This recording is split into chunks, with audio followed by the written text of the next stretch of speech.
Succession में 2 बार मिले हैं, लेकिन आज जब मैं आपसे मिल रही हूं तो बहुत बहुत बधाई पंजाब की जीत के लिए। आपने क्या कभी अंदाजा किया था कि इस कदर इतनी बड़ी जीत मिलेगी, इतने बड़े मार्जिन से? नहीं, हमें भी उम्मीद नहीं थी। ये ऐसा लगता तो था कि जो बातें हम कर रहे हैं एक आम आदमी की बात है। हम कहते थे भाई हम आपके बच्चों को अच्छी शिक्षा देंगे, आपके परिवार के लिए अच्छे स्वास्थ्य की व्यवस्था करेंगे, बिजली देंगे, पानी देंगे, सड़क देंगे। इनकी कोई आजकल राजनीति में बात करता नहीं है।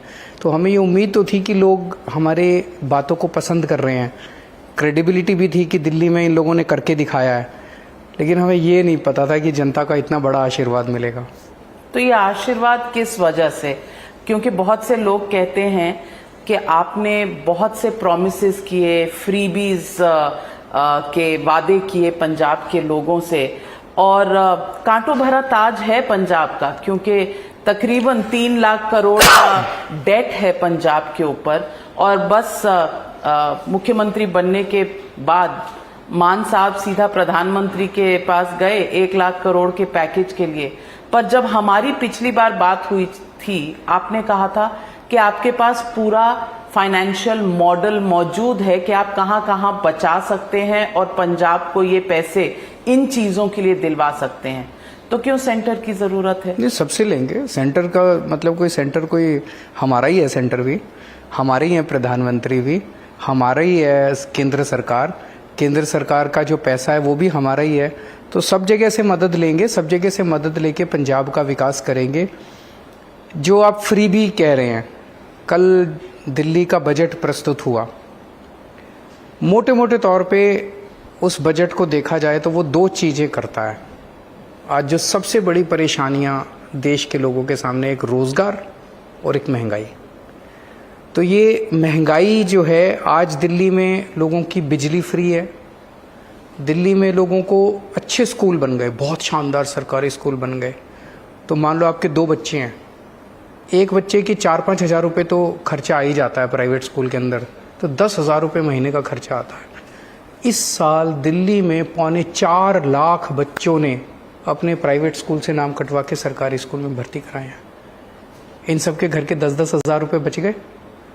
सबका हमने दिल्ली में इलाज मुफ्त कर दिया, चाहे अमीर हो चाहे गरीब हो। सरकारी अस्पतालों में शानदार इलाज कर दिया और सबका इलाज मुफ्त कर दिया। बड़ी से बड़ी बीमारी भी है, कितना भी दवाइयाँ, टेस्ट, सब वो पैसा बच गया। बिजली का पैसा बच गया, शिक्षा का पैसा बच गया, पानी फ्री किया हुआ पानी का पैसा बच गया, और महिलाओं के लिए जो ट्रैवल है वो फ्री। तो 5 चीज़ें जो की हैं दिल्ली में, इससे लोगों की ज़िंदगियों में थोड़ी सी सहूलियत आई है। इतने महंगाई के ज़माने में अगर हमने ये 5 चीज़ें लोगों को फ्री कर दी, इसको फ्री भी नहीं बोलते, इसको एक सेंसिटिव सरकार बोलते हैं। एक सरकार जो लोगों के प्रति सेंसिटिव है। अब पंजाब की आप बात करो, पंजाब में हमारी सरकार बनी 15 दिन भी नहीं हुए अभी सरकार बने हुए। 16 तारीख को शपथ ली थी, आज 25, 26, 27 तारीख है, 10 दिन हुए हैं।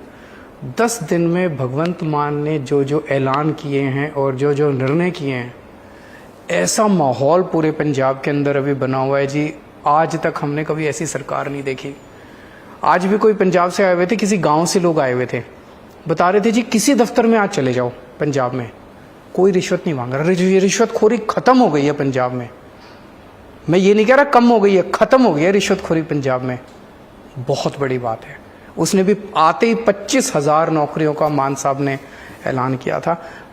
हम लोग जनता से जुड़े हुए हैं, ईमानदार हैं और देश के लिए काम करते हैं। अरविंद केजरीवाल जी, आप सोशल मीडिया देखते हैं? हाँ जी। ट्विटर देखते हैं, इंस्टाग्राम देखते हैं। तो आप अगर कभी भी अपने टाइमलाइन पे चले जाइए तो बीजेपी ने आपके खिलाफ तमाम चार्जेस डाले हैं, चाहे वो नौकरियों के हों, चाहे वो शिक्षा के हों, चाहे वो जो चीजें आप कह रहे हैं कि बिजली, पानी फ्री, हेल्थ फ्री, हर चीज पर क्रिटिसिज्म है और चार्ज है। नौकरियों के बारे में आपने कहा था 10 या 12 लाख। कल जो बजट के दौरान मनीष सिसोदिया जी ने जो नंबर बोला वो 1,78,000 था। नहीं, उन्होंने भी 12 लाख ही बोला है। उन्होंने कहा 1,78,000 सरकारी नौकरियां और 10 लाख प्राइवेट नौकरियां, तो दोनों मिला के लगभग 12 लाख हो गया, पौने 12 लाख। पर ये फिगर्स हैं कहाँ? क्योंकि सतीश उपाध्याय दिल्ली बीजेपी के जो मेंबर हैं, उन्होंने ट्वीट किया है कि 3,246 या कुछ नौकरियां हैं। अब इसमें सच क्या है? बीजेपी को तो छोड़ ही दो, बीजेपी तो विपक्षी पार्टी है, उनका धर्म है, वो तो हमें क्रिटिसाइज करेंगे ही, विपक्ष का धर्म निभा रहे हैं। तो दिल्ली में अगर 70 में से उनको 8 सीट मिली और पंजाब में 117 में से अगर उनको 0 सीट मिली, तो ये मान के चलो कि भाई जनता हमारे ऊपर विश्वास करती है। बीजेपी विश्वास नहीं करती, वो कोई बात नहीं, ना करे। आपने कहा आप एक सेंसिटिव सरकार चला रहे हैं। आपने जिस कदर असेंबली में एक स्टेटमेंट दिया कश्मीर फाइल्स के ऊपर, और वो कश्मीर फाइल्स टैक्स फ्री हो या ना हो, ये आपका अपना अधिकार क्षेत्र है। इस पर शायद किसी को कोई आपत्ति नहीं हो सकती अगर आप कोई भी व्यू ले इस पे, लेकिन ऐसा बीजेपी का कहना, ऐसे कई लोगों का कहना है कि जिस तरह से आपने कहा इस मुद्दे के बारे में, वो इनसेंसिटिव था, और आपके पार्टी के जो ट्विटर हैंडल में जिस तरह इसको कहा गया कि ये झूठी कहानी है, उससे लोगों को ठेस पहुंची है, खास करके कश्मीरी पंडितों को, कश्मीरी हिंदुओं को। लोग कहते हैं कि क्या ये सच नहीं है कि उनका पलायन नहीं, ये इसको गलत तरीके से प्रेजेंट किया। कश्मीरी हिंदुओं के साथ बहुत बड़ा अन्याय हुआ, वो बहुत बड़ी त्रासदी थी, कई लोगों की जानें गईं, कई लोगों को अपने घर छोड़ के जाना पड़ा। उसके बाद से आज तक 30 साल हो गए, लगभग 30-32 साल हो गए। इन 30-32 सालों में 5 साल वाजपेयी जी की सरकार रही बीजेपी की, 8 साल अभी केंद्र में पिछले 8 साल से बीजेपी की सरकार है। एक सेंसिटिव सरकार की ये जिम्मेदारी होनी चाहिए थी कि उस अन्याय को, जो लोग उस अन्याय से पीड़ित हैं, उन लोगों को न्याय दिलवाया जाता। जितने लोग कश्मीर छोड़ने के लिए बाध्य हुए थे उस टाइम, उनके पुनर्वास की व्यवस्था की जाती, उनको वहाँ पे ज़मीनों का इंतजाम करके या उनके जो भी है उनके उसके ऊपर पॉलिसी बनाई जाती और उस पॉलिसी के तहत एक अच्छे तरीके से उनको वापस पुनर्वास किया जाता। वो नहीं किया गया। 8 साल केंद्र में सरकार चलाने के बाद वो एक फिल्म का प्रमोशन कर रहे हैं बीजेपी वाले। मैं केवल ये कहने की कोशिश कर रहा था। मैं आपको एक उदाहरण देता हूँ। कश्मीर से जब पलायन हुआ, दिल्ली में भी आए कुछ लोग, उनमें से 233 लोग, 233 के करीब ही है शायद, एग्जैक्ट फिगर मुझे नहीं, 233 लोग दिल्ली सरकार में कॉन्ट्रैक्ट टीचर बन गए, कच्चे टीचर बन गए 1993 में। तब से लेके आज तक दिल्ली में बीजेपी की भी सरकार आई, दिल्ली में कांग्रेस की भी सरकार आई, उन्होंने उनके लिए कुछ नहीं किया। हमारी जब सरकार आई, मैंने उन 233 टीचर्स को पक्का किया। ये आपको तो नहीं पता, ये तो किसी को भी नहीं पता। हमने कर दिया, हमने उनका काम कर दिया। उन 233 टीचर्स को हमने पक्का किया और रेट्रोस्पेक्टिव इफेक्ट से किया। पुराना सारा उनका ड्यूज 1993 से उनको पक्का किया रेट्रोस्पेक्टिव इफेक्ट से। हमने उनके ऊपर पिक्चर नहीं बनाई, हमने उनके साथ खड़े होके उनके लिए हमने काम किया।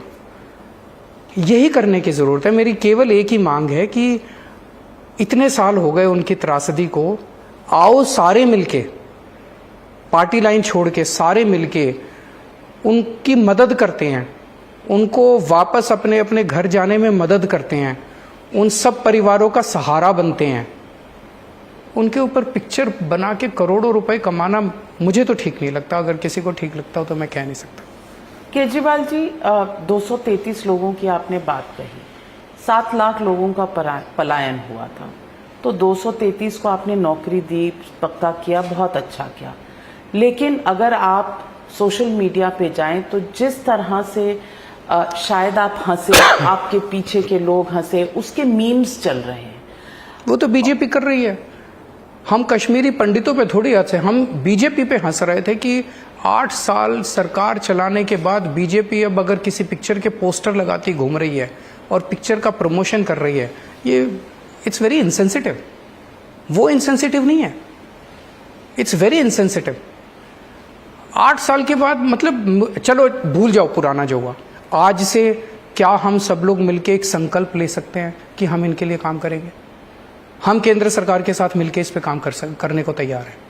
क्या हम सारे मिलके संकल्प ले सकते हैं? इस पे राजनीति करना बंद कर दिया जाए, अब कोई राजनीति ना करे। मैं सिर्फ इसलिए ये मुद्दा उठा रही हूँ क्योंकि आप टैक्स फ्री करें या ना करें या आपके अधिकार क्षेत्र में, लेकिन लोग कंपैरिजन कर रहे हैं कि आपने सांड की आंख टैक्स फ्री कर दी, आपने नील बटे सन्नाटा टैक्स फ्री कर दी, आपने बीजेपी के लिए कश्मीर फाइल्स इंपॉर्टेंट हो सकती है, मेरे लिए कश्मीरी पंडित इंपॉर्टेंट है। ये क्या कंपैरिजंस हैं जो बीजेपी कर रही है? मीम्स बना रही है, वीडियो बना रही है, यही तो राजनीति है। किसी की त्रासदी के ऊपर अगर आप इतनी गंदी राजनीति कर रहे हैं, आप उनकी फिल्म बना के करोड़ों रुपए कमा रहे हैं, ये अच्छी बात नहीं है। मैं तो इसके से सहमत नहीं हूँ। आज आपने 233 के मेरे हाथ में उतना ही था।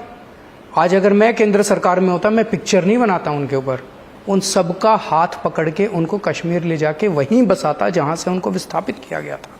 उनके अंदर एक कॉन्फिडेंस देता कि देश आपके साथ खड़ा है। आप पूछ लो कश्मीरी पंडितों से, उनको पिक्चर चाहिए कि रिहैबिलिटेशन चाहिए? Kejriwal ji, India against corruption के दौर में अनुपम खेर जी, जिन्होंने एक लीड रोल प्ले किया है इस फिल्म में, वो आपके साथ और इंडिया अगेंस्ट करप्शन के साथ जुड़े थे। मैंने उनसे भी इंटरव्यू किया 2 दिन पहले, और उन्होंने कहा कि आपके टैक्स फ्री या करने या ना करने से उन्हें कोई खास दिक्कत नहीं है, लेकिन वो पर्सनल लेवल पर हर्ट हुए जिस तरह से इस इशू को हैंडल किया गया। आपको लगता है आज आप उनसे कुछ कहना चाहेंगे? नहीं, मैं किसी को कुछ नहीं कहना। मेरी सहानुभूति उन लोगों से है जो लोग विस्थापित हुए थे और जिनको 30-32 साल के बाद भी न्याय नहीं मिला। 30-32 साल के बाद उनको एक पिक्चर मिली, ये गलत है। मेरा आज फिर से, अभी तक इस पे राजनीति हुई, मेरी सबसे हाथ जोड़ के विनती है कि राजनीति बंद करो। आइए सब लोग मिलके, सभी पार्टियां मिलके, सभी सरकारें मिलके उनका रिहैबिलिटेशन करते हैं। अनुपम खेर के लिए कोई नहीं, मैं किसी के लिए क्यों कुछ बोलूं?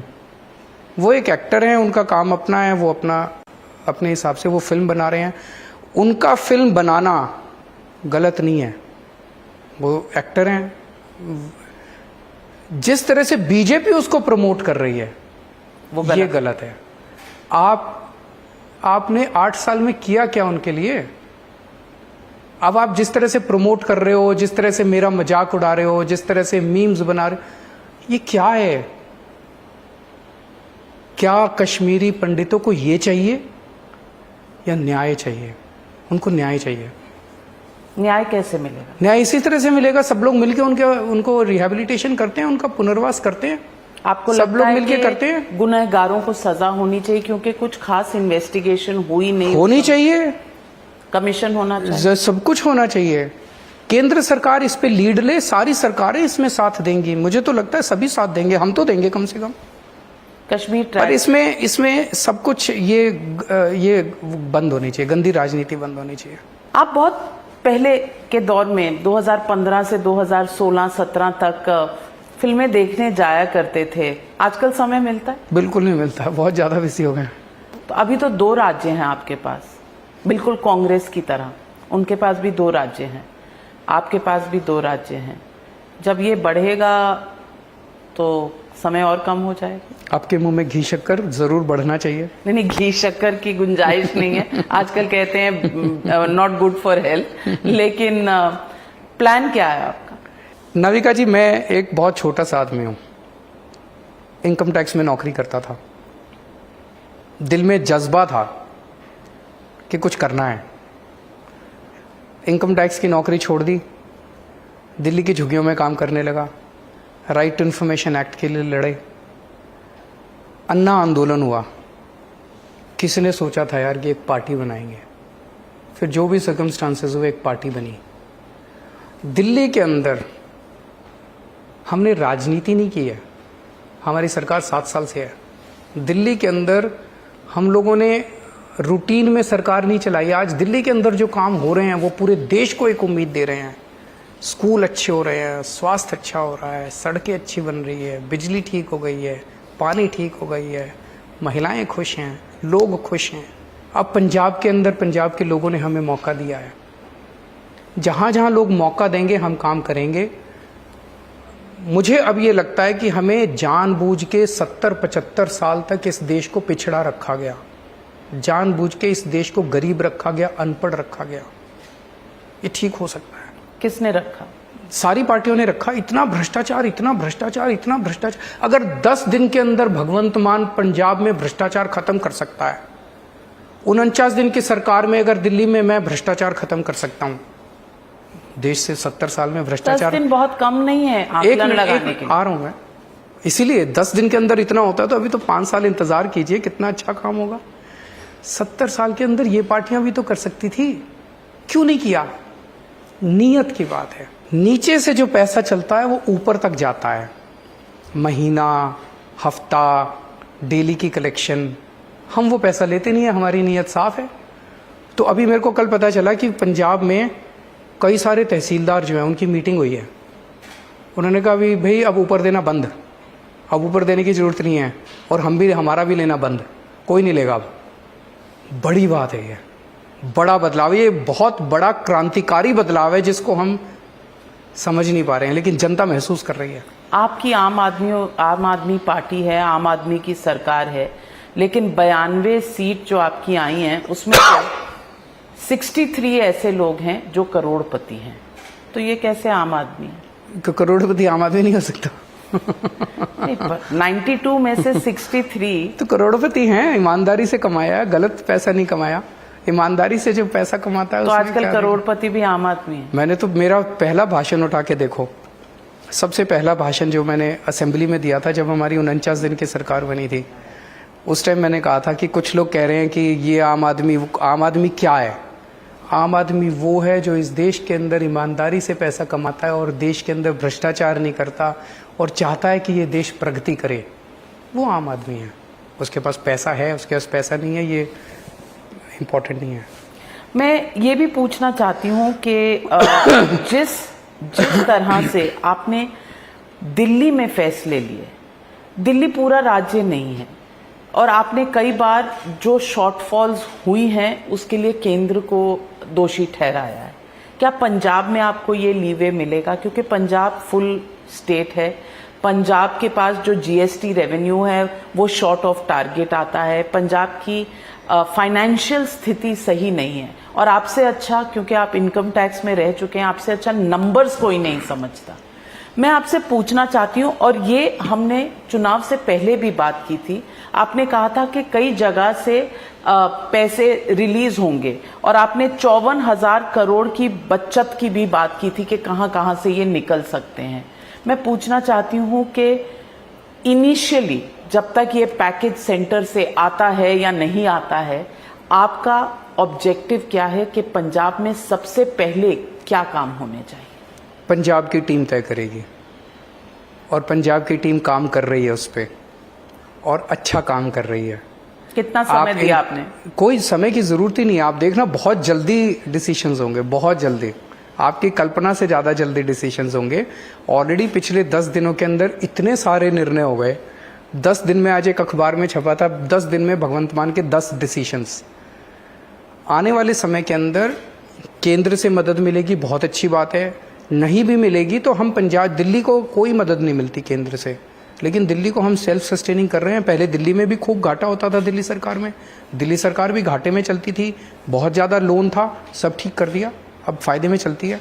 पंजाब को भी ठीक करेंगे, पंजाब के लोगों के साथ मिलकर करेंगे। एक बड़ी बात पिछले 10 दिन में ये हुई है दैट देयर इज बहुत जबरदस्त पंजाब, जो कि उम्मीद खो चुका था, चारों तरफ माहौल में डिप्रेशन था। आप अगर पिछले साल पंजाब चले जाते, इतना डिप्रेशन था, अकाली दल, कांग्रेस, सबको ले। आज इतनी पॉजिटिव एनर्जी है पंजाब के अंदर, बहुत पॉजिटिव एनर्जी है।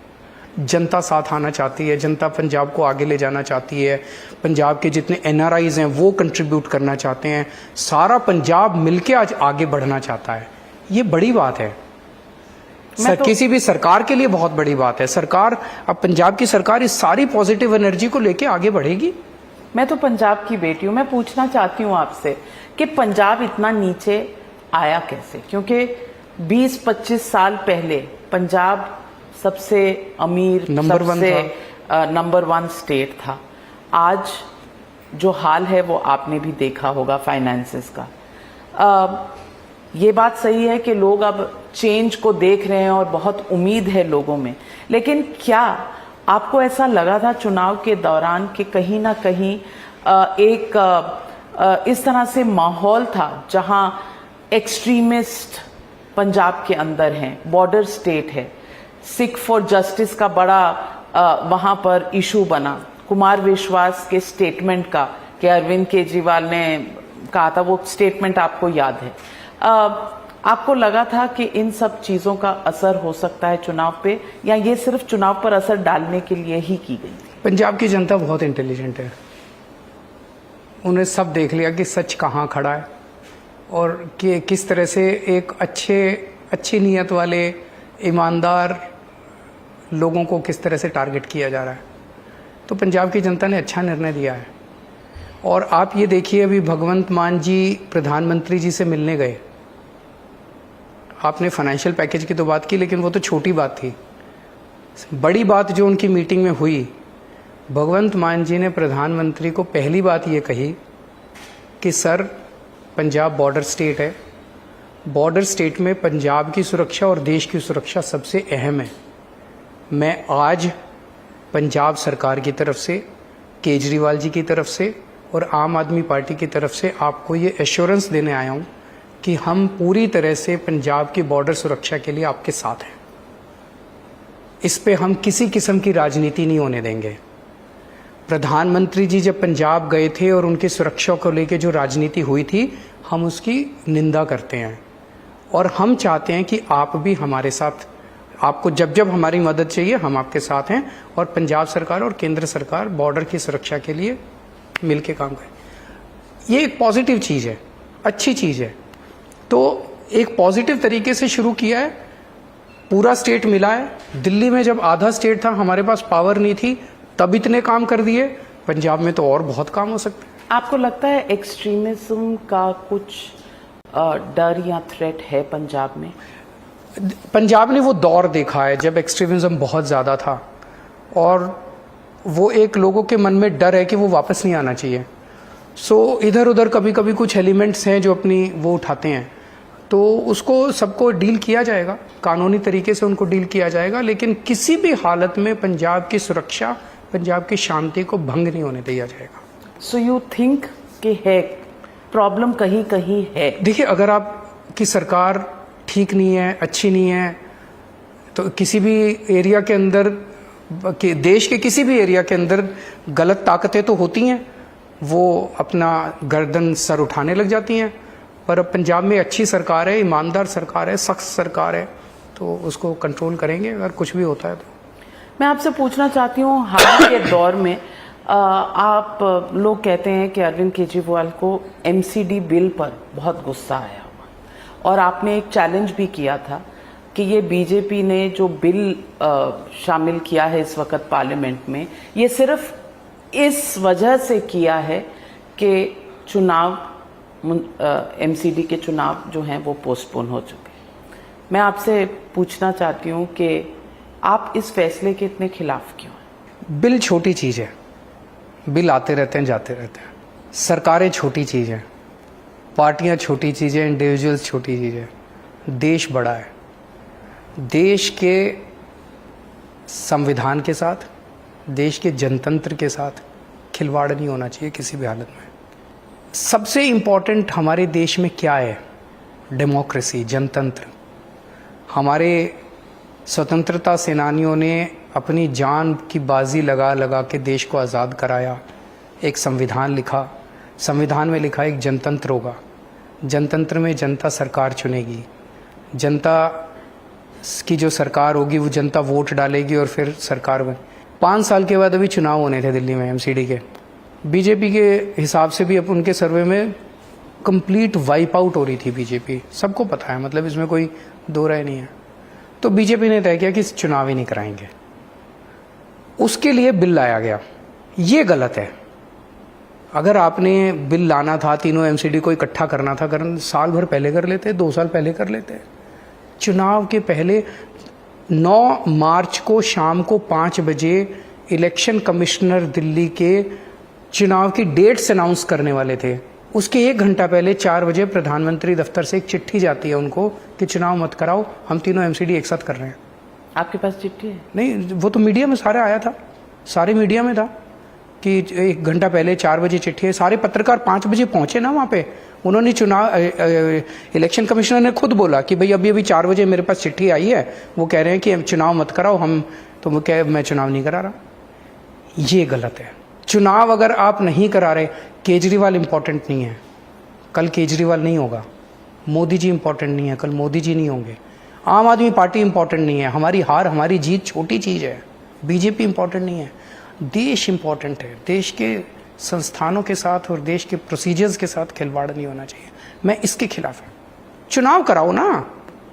अच्छा, इस बिल में क्या लिखा है? इस बिल में एक ही चीज़ लिखी है बस, मोटे मोटे तौर पे, अभी 272 वार्ड है, उनको घटा के 250 कर दिया जाएगा। बस उससे क्या फ़ायदा होगा जी? 272 वार्ड को घटा के 250 कर दिया जाएगा। इसका एक ही वो है कि 272 को घटा के 250 करोगे तो डिलिमिटेशन करनी पड़ेगी। डिलिमिटेशन में 1 साल लगेगा, तो चुनाव 1 साल टल गए। इस पूरे बिल का एक ही मकसद है, चुनाव टालना।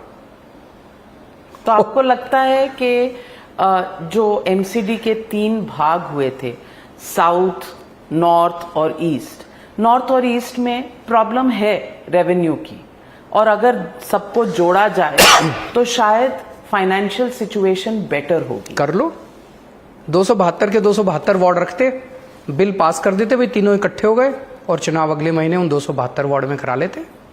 उससे आपको परेशानी नहीं? कोई परेशानी नहीं है। इशू ये थोड़ी था अगर इनको यूनिफिकेशन करना था तो पिछले साल कर लेते, चुनाव होने के बाद कर लेते। जब हमारा बन जाता या किसी का भी बन जाता, जो भी जीतता, तीनों एमसीडी एक साथ करने थे। पहले तीनों एमसीडी में एक साथ तो 272 वार्ड होते थे, अब डिस्ट्रीब्यूट हो गए। पहले सारे 272 काउंसलर एक असेंबली में बैठते थे, अब वो 3 असेंबली में बैठने लग गए। आप इनको तीनों को एक साथ करना चाहते हो, कर लो तीनों को एक साथ। चुनाव का इससे कोई लेना देना ही नहीं था। इशू ये था कि वो उनको डिलिमिटेशन का बहाना बना के चुनाव टालने थे। आप ये इतनी कॉन्फिडेंस से कैसे कहते हैं? लॉजिकल है, आईआईटी लॉजिक। आपका भी लॉजिक है, आप भी समझ रही हैं। तो आपको लगता है कि आप एक चुनाव जीत गए पंजाब का, तो उससे बीजेपी इतनी घबरा गई कि अब इस तरह के पैंतरे इस्तेमाल कर रही है? नहीं, मेरे से क्यों घबरा गई यार, मैं तो छोटा सा आदमी हूँ। बीजेपी मेरे से कहाँ घबराएगी? बीजेपी दुनिया की सबसे बड़ी पार्टी है, मेरे से क्यों घबराएगी? पर दिल्ली के अंदर 15 साल में उन्होंने जितना भ्रष्टाचार किया, बीजेपी ने जितना बेड़ा गर्क कर दिया एमसीडी का, पहाड़ बन गए कूड़े के। दिल्ली के अंदर 3 बड़े बड़े पहाड़ हैं, सड़कों पे जाओ गंदगी गंदगी है चारों तरफ। दुख होता है मुझे। जनता उसके खिलाफ अपना गुस्सा जाहिर करना चाहती थी इन चुनाव में, तो बीजेपी मेरे से नहीं डरती, बीजेपी जनता से डरती है।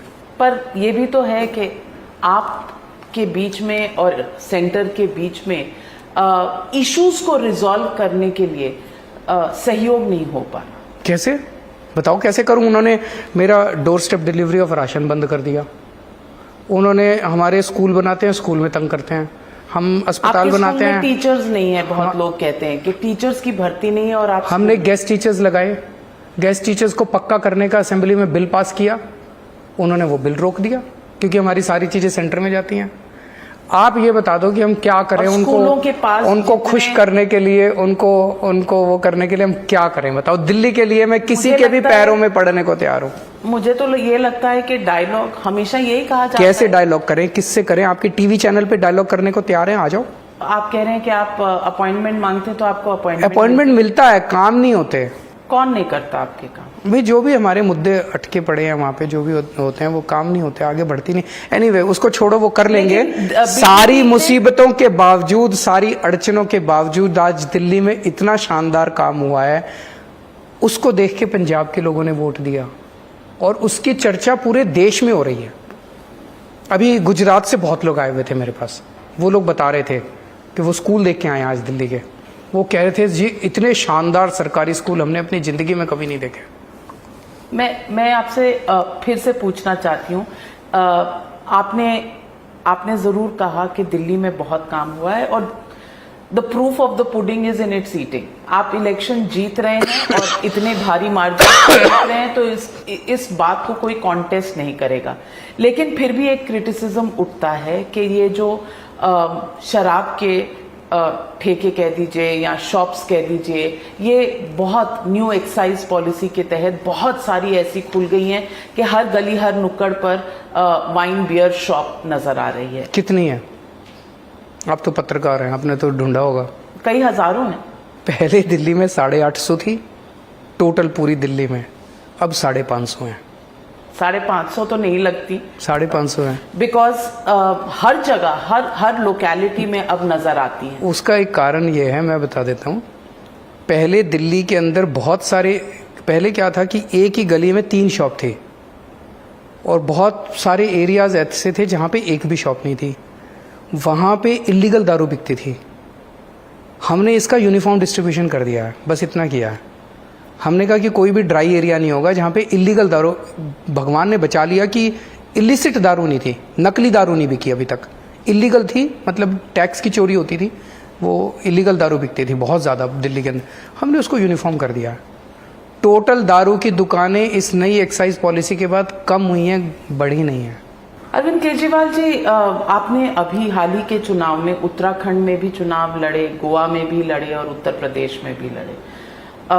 उत्तराखंड में कोटियाल जी आपके चीफ मिनिस्टीरियल कैंडिडेट थे, चुनाव हारे ही नहीं, नंबर 3 पर थे। गोवा में आपने 2 सीटें जरूर जीती, तृणमूल के खिलाफ आप लड़े, लेकिन बहुत बड़ा सक्सेस नहीं मिला वहां पर भी और आपके चीफ मिनिस्टीरियल कैंडिडेट वहां पर भी चुनाव हार गए। उत्तर प्रदेश में एक भी सीट नहीं आई 403 में से। 0.38% आपका वोट शेयर था। कई जगह पे जमानत भी जब्त हो गई। मैं पूछना चाहती हूँ कि जब आप पॉलिटिकल फ्यूचर की बात करते हैं आम आदमी पार्टी की, तो आपको लगता है कि आप जिस तरह से पंजाब में और दिल्ली में कांग्रेस के ऑल्टरनेटिव बन गए हैं, उस तरह से बाकी राज्यों में इतना शायद आसान ना हो? मेरे लिए सत्ता पाना, येन केन प्रकारेन सत्ता हथियाना, ये मेरे लिए इम्पोर्टेंट नहीं है। जैसा मैंने अभी कहा, मेरे लिए देश इम्पोर्टेंट है। मामूली सा आदमी था मैं, पार्टी बनी, हमें जनता ने मौका दिया, हमने काम करना शुरू किया। हमें भी उम्मीद नहीं थी कि इतनी जल्दी नतीजे आ जाएंगे। 10 साल के अंदर, 10 साल हुए हैं पार्टी को बने हुए, 2012 में बनी थी। 10 साल के अंदर 2 राज्य के लोगों ने, दिल्ली ने और पंजाब के लोगों ने हमें मौका दिया। हमने वहाँ काम करना शुरू किया है। जहाँ जहाँ लोग हमें मौका देंगे हम काम करेंगे, जहाँ लोग मौका नहीं देंगे ना सही। नहीं, आपके कहते हैं, very modest of you to say that, लेकिन हर अब तो आप पॉलिटिकल पार्टी हैं, आप एक रिकग्नाइज्ड पार्टी हैं, आपका एक सिंबल है, आप चुनाव में भागीदार हैं। मैं ये पूछना चाहती हूँ कि इट इज लेजिटिमेट, इसको इलेजिटिमेट कोई नहीं समझता कि अगर कोई पॉलिटिकल पार्टी अपना फुटप्रिंट एक्सपैंड करना चाहता है, क्योंकि आप अपना काम तभी दिखा पाएंगे जब आप चुनाव जीतेंगे। तो मैं ये एक्सपेंशन ऑफ फुटप्रिंट के लिए आप क्या समझते हैं कि आपने ऑलरेडी कैप्चर करी है वो पोजीशन जहां कांग्रेस एक बीजेपी की ऑल्टरनेटिव थी, अब शायद वो खड़ी नहीं हो पा रही है। अब लोग देख रहे हैं कि अरविंद केजरीवाल और आम आदमी पार्टी वो जगह ले सकती है। मैं यहाँ ना तो कांग्रेस को हराने आया हूँ, ना मैं यहाँ बीजेपी को हराने आया हूँ। मेरे सामने केवल और केवल देश है और उसी के लिए काम कर रहा हूँ मैं। जहाँ या तो ये पार्टियाँ कर लें काम, जहाँ जहाँ ये पार्टियाँ करेंगी अच्छी बात है, भ्रष्टाचार ख़त्म करें, ईमानदार सरकार चलाएं जैसे हम लोग चला रहे हैं, स्कूल अच्छे करें, अस्पताल अच्छे करें, देश को आगे लेके जाएं। और या फिर हम कोशिश करेंगे जहाँ जहाँ जनता मौका देगी फिर हम अपना काम करेंगे। तो आपको लगता है उत्तर प्रदेश, जहाँ से लोग कहते हैं कि अगर दिल्ली जाना हो तो उत्तर प्रदेश से सड़क निकलती है? हम तो दिल्ली में ही हैं। सॉरी, दिल्ली मतलब लोकसभा किस लिए जाना है? पर आप चुनाव लड़े थे, लड़ेंगे प्रधानमंत्री के खिलाफ वाराणसी से आप जरूर लड़े थे। जरूर लड़ेंगे। मैंने बार बार ये कहा, जैसा मैंने अभी कहा, मैं सबको ये कहता हूँ कि तुम लोग भी ईमानदारी से सरकार चलाओ, तुम लोग भी स्कूल अच्छे करो, अस्पताल अच्छे करो। 75 साल खराब कर दिए हम लोगों ने। अब समय 75 साल किसी भी देश के इतिहास में बहुत लंबा समय होता है। 75 साल खराब हो गए, अब सुधर जाओ। अगर नहीं सुधरेंगे, बाकी पार्टियां नहीं सुधरेंगी, हम कोशिश करेंगे। और कोशिश करने, आज़ादी को भी तो 100 साल लगे थे, 100 साल के बाद आज़ादी मिली थी। हम कोशिश करते रहेंगे, कोशिश जारी रहेगी। कोशिश जारी रहेगी। इस वक्त शायद नोटा उत्तर प्रदेश में आपसे ऊपर है। सो बेट, इट डजंट डॉन्ट यू। इस कोशिश जारी रहनी चाहिए। तो गुजरात पर नजर है? किसी पे नजर नहीं है। हर जगह जाएंगे, हर जगह लोगों से बात करेंगे। गुजरात मेरा देश जा रहे है, हैं। मेरा देश है। अगले हफ्ते आप मैं गुजरात जा भी रहे जाऊंगा, मैं कर्नाटक भी जाऊंगा, मैं केरल भी जाऊंगा, मैं तमिलनाडु भी जाऊंगा, आंध्र भी जाऊंगा, उड़ीसा भी जाऊंगा, वेस्ट बंगाल भी जाऊंगा, नॉर्थ ईस्ट भी जाऊंगा, बिहार भी जाऊंगा, उत्तर प्रदेश। मेरा देश है यार। अगर मेरे देश के किसी भी कोने के अंदर गलत काम होगा, मैं जाके बात करूंगा वहां पे। क्यों नहीं करूंगा? हमारा देश है यार। आपका देश है, मेरा देश है। आपको लगता है विपक्ष को 2024 के लिए यूनाइट होना पड़ेगा बीजेपी को चैलेंज करने के लिए? बीजेपी को चैलेंज करना, बीजेपी को हराना, कांग्रेस को हराना, ये मेरे एजेंडा में नहीं है। मेरा एजेंडा है इस देश के 130 करोड़ लोगों का कोलिशन बनाना। इस कोलिशन में मेरा इंटरेस्ट नहीं है। मेरा इंटरेस्ट है इस देश के लोगों का कोलिशन बनना चाहिए। इस देश के लोगों को सबको जोड़ के, सभी डॉक्टर, सभी इंजीनियर, सभी किसान, सभी मजदूर, उनको सबको जोड़ के राष्ट्र निर्माण के लिए लगाया जाए। मैं समझता हूं हमारा देश बहुत बड़ी प्रगति कर सकता है। उस कोलिशन की तरफ मैं काम करूंगा, देश के लोगों को जोड़ूंगा मैं। ममता बनर्जी बंगाल से निकली और गोवा गई चुनाव लड़ने, और लोगों का ये कहना है कि शायद नेशनल एम्बिशंस हैं और एक और स्टेट में, यानी कि आउटसाइड बंगाल उनको प्रूव करना था। आपको लगता है कहीं ना कहीं ऑपोजिशन की स्ट्रेंथ को ये कम करता है? मुझे ये सब जोड़ तोड़ समझ नहीं आता, आप जो बातें करते हो। चलिए मैं दूसरी तरीके से पूछती हूँ। इस वक्त कांग्रेस की, मतलब पूछोगे यही, दूसरी तरीके से पूछोगे? पूछूंगी। हाँ ठीक है, पॉलिटिक्स है। नहीं जरूर आप लेजिटिमेटली एक पॉलिटिकल पार्टी के हेड हैं। दो states, the only other opposition which has 2 states is the Congress party, जो इस वक्त राजस्थान में है, जहां आए दिन आप रिपोर्ट्स पढ़ रहे हैं। और इस वक्त बहुत बड़ा मुद्दा है दौसा में जो हुआ, लॉ एंड ऑर्डर। नहीं, मैं इसलिए मैंने ये कहा कि देखो, इस वक्त देश के लोगों के सामने 2 बड़ी समस्याएं हैं, रोजगार और महंगाई। अभी पिछले 1 घंटे के इंटरव्यू में हमने उस पर बिल्कुल बात नहीं की। मैंने आपसे लोगों पूछा, सुनो तो आप 10 लाख 20 लाख कहते हैं, कोई मान नहीं रहा वो नंबर। सुनो तो सही। इस देश के लोगों को कोई इंटरेस्ट नहीं है केजरीवाल कहाँ से चुनाव लड़ेगा। इस देश के लोगों को कोई इंटरेस्ट नहीं है ममता बनर्जी कहाँ से लड़ेगी।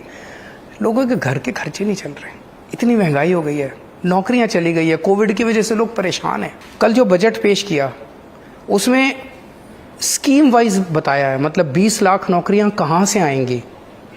और एक पिछले 6 महीने, हाँ मैं आ रहा हूँ उस पर, पिछले 6 महीने में मनीष सिसोदिया जी ने और पूरी टीम ने ग्राउंड पे जाके मार्केट एसोसिएशन, ट्रेड एसोसिएशन के साथ बैठ के बात की है कि भाई तुम्हारे बाजार में क्या क्या करने की जरूरत है, कैसे नई दुकानें खुल सकती हैं, कैसे नए रोजगार मिल सकते हैं।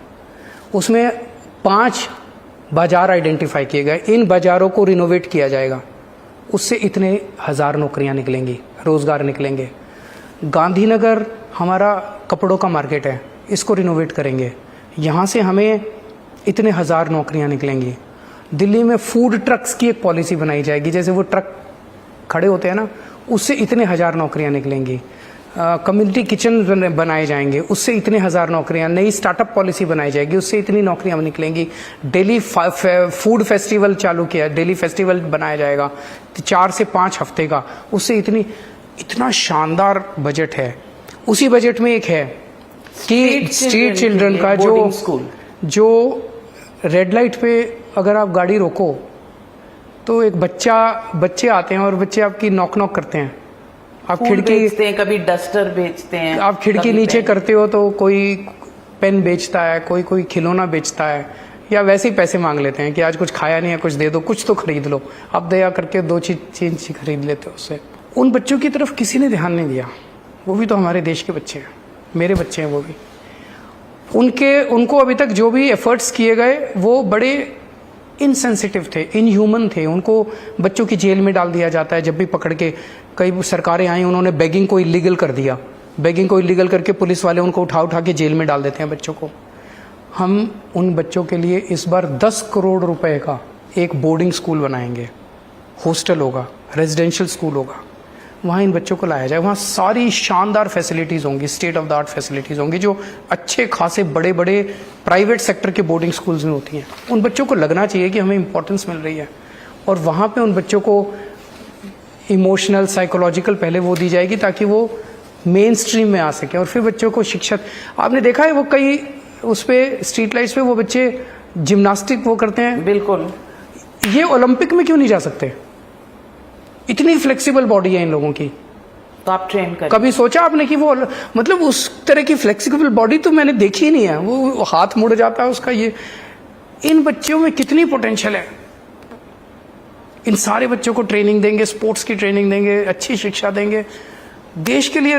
ये है राष्ट्र निर्माण का काम। जब मैं कहता हूँ 130 करोड़ लोगों को जोड़ना है, उसमें हर तबके के लोग जुड़ेंगे। काम करना हो तो बहुत काम है करने बिल्कुल, के लिए। मिलके करेंगे सब लोग। मिलकर होता है राजनीति होता है, होता है। कब और हुआ? हमने किया ना दिल्ली में। दिल्ली में जो आप स्कूल कह रहे मिलकर होता स्कूल ही में है, ठीक, आप आपकी बात मानते ही नहीं है। फिर भी मनवाई, रो के मनवाई, धो के मनवाई, पैर पकड़ के मनवाई, थोड़े बहुत धरने भी करने पड़े, मनवाई बात। आप धरने फिर कर सकते। अगर दिल्ली के लोगों के लिए जरूरत पड़ेगी जरूर करेंगे। पहले करते थे, आजकल हाल ही में तो कुछ नहीं किया। जरूरत नहीं पड़ती। मतलब मान रहे हैं लोग। देखो आपकी दिल्ली में बात। स्कूल अच्छे हुए, कैसे अच्छे हुए? केवल केजरीवाल के करने से थोड़ी हुए। दिल्ली के 60,000 हमारे टीचर्स ने मिलकर काम किया, प्रिंसिपल्स ने काम किया, पेरेंट्स को इन्वॉल्व किया हम लोगों ने। बच्चों के पेरेंट्स सब इस पूरे इसमें PTA, parent teacher meeting, PTM कभी सरकारी स्कूल में होती नहीं थी। अब बच्चे पेरेंट्स आते हैं, रिक्शे वाला आता है, मजदूर आता है, उसको टीचर बताती है, वो भी अपने बच्चे में इंटरेस्ट लेने लगा है। नहीं तो बच्चे की पढ़ाई में कौन इंटरेस्ट लेता था गरीबों के परिवार में? तो इतने 16 लाख बच्चों के पेरेंट्स को इन्वॉल्व किया, मिलके दिल्ली को आगे बढ़ाया है, मिलके देश को आगे बढ़ाएंगे। केजरीवाल जी, एक इंटरेस्टिंग सेगमेंट है, थोड़ा रैपिड फायर, तो थोड़े से इंटरेस्टिंग क्वेश्चन पूछूंगी। Rank these names based on their political wisdom. Narendra Modi, Amit Shah, Mamata Banerjee, Priyanka Gandhi, Rahul Gandhi. इस देश का आम आदमी, सबसे ही ज्यादा has the best political wisdom. Rank these people based on their talent and commitment to serve people. Manish Sisodia, Raghav Chadda, Sanjay Singh, Bhagwant Mann. All of them, but more than that again आम आदमी। इनसे भी ज्यादा जो इस देश का आम आदमी है, उसको इस देश में सबसे ज्यादा। सुनो, मैं ये कहने के लिए नहीं कह रहा, आप सोचने की कोशिश करो। इस देश का जो आम आदमी है, सबसे ज्यादा इंटरेस्ट उसका है इस देश के अंदर, नेताओं का नहीं है। आम आदमी पार्टी का बेस्ट पार्टनर कौन हो सकता है? राहुल गांधी यानी कि कांग्रेस, ममता बनर्जी यानी कि टीएमसी, या कोई नहीं? आम आदमी इस देश एकला का, चलो रे। इस देश का आम आदमी हमारा सबसे बड़ा पार्टनर है। एकला चलो। एकला क्यों? 130 करोड़ लोगों के साथ मिलके चलेंगे। पर राहुल गांधी और ममता बनर्जी की जरूरत नहीं। इस देश की सबसे बड़ी प्रॉब्लम इस देश के नेता और इस देश की पार्टियां हैं। हमें गवर्नेंस को जन आंदोलन बनाना है। इस देश के राष्ट्र निर्माण जो 75 साल हमने खराब किए, तभी हम ठीक कर सकते हैं जब सारा देश एक साथ आए। अरविंद केजरीवाल जी, आपके पुराने छूटे हुए साथियों में से अगर किसी को आप ज्यादा मिस करते हो या वापस चाहते हो, कुमार विश्वास, कपिल मिश्रा, योगेंद्र यादव, प्रशांत भूषण? मैं किसी पे भी इंडिविजुअल पे टिप्पणी नहीं करना चाहूँगा। वो जहाँ भी हैं, जैसे भी हैं, मैं भगवान से प्रार्थना करता हूँ वो सक्सेसफुल हों। और कौन ऐसे हैं जिनके साथ आप कभी दोबारा नहीं पार्टनर करेंगे? इन्हीं चारों नाम। पार्टनर की क्या, वो अपने काम कर रहे हैं, मैं अपना काम कर रहा हूँ। पर 130 करोड़ में वो भी आते हैं, उनको भी साथ लेके चलेंगे। आपको कौन लगता है इनमें से प्रधानमंत्री बनेगा देश का 2024 में? नरेंद्र मोदी, राहुल गांधी, ममता बनर्जी, अरविंद केजरीवाल? जो जनता तय करेगी, जनता सुप्रीम है, जनता तय करेगी। अच्छा, अब मैं आपको कुछ और चॉइसेस दूंगी। Choose between these two, Arvind Kejriwal as an activist और Arvind Kejriwal as a politician. उस टाइम केजरीवाल को एक्टिविस्ट की देश चाहता था कि मैं एक्टिविस्ट का रोल अदा करूं। आज देश चाहता है कि मैं गवर्नेंस करूं, लोगों के काम करूं, तो मैं अब गवर्नेंस कर रहा हूं। दिल्ली के पंजाब, अरविंद केजरीवाल के लिए? मैंने दोनों, मेरे लिए पूरा देश इंपॉर्टेंट है। दिल्ली भी इंपॉर्टेंट है, पंजाब भी इंपॉर्टेंट है। अब मैं अगर राजस्थान कहूंगा तो आप कहेंगे राजस्थान में कौन? चीफ मिनिस्टर ऑफ दिल्ली और prime minister of India? Arvind Kejriwal. Arvind Kejriwal would like to remain as an ordinary person और आप who would ordinary like तो to आप हैं who नहीं। would like to dedicate his life for the cause of this country। मेरे लिए देश बहुत इम्पोर्टेंट है। आप खुद सोचो, इनकम टैक्स कमिश्नर की नौकरी छोड़ के अगर कोई आदमी दिल्ली की झुग्गियों में जा सकता है तो कुछ ना अंदर कुछ आग तो है ना, देश के लिए कुछ तो सुलग रहा है अंदर। अरविंद केजरीवाल हिंदू है कि सेक्युलर है? अरविंद केजरीवाल भारतीय है। रिफॉर्मिस्ट है कि पॉपुलिस्ट है? देश के लिए खड़ा है। रिफॉर्मिस्ट के पॉपुलिस्ट? देश के लिए खड़ा है, देश को जो भी जरूरत है काम कर रहे हैं। अगर आपको रिलीजन और डेवलपमेंट में चूज करना पड़े, चूज किस लिए करना है? धर्म का भी अपना काम होता है, विकास भी जरूरी है। धर्म आदमी को आध्यात्मिक सुख देता है, विकास आदमी को भौतिक सुख देता है। अरविंद केजरीवाल जी अब गुजरात कब पहुंच रहे हैं? 2 तारीख को शायद जा रहे हैं। शुरू थकावट चली गई पिछले चुनाव की? नहीं, कोई थकान नहीं है। तो अब गुजरात की तरफ आपको लगता है कि कोशिश करेंगे, कोशिश जारी है। गुजरात की जनता सुप्रीम है। हिमाचल गुजरात भी की जनता, जाएंगे? हिमाचल 6 को है, शायद 6 या 7 तारीख को। तो एजेंडा तय है और जंग जारी है और क्या कहें, बहुत बहुत शुभकामनाएं। Thank you. आगे क्या जनता तय करती है इस पर जरूर हमसे चर्चा करते रहिएगा। Thank you. फ्रैंकली स्पीकिंग पर हमसे बात करने के लिए बहुत धन्यवाद। शुक्रिया। Thank you.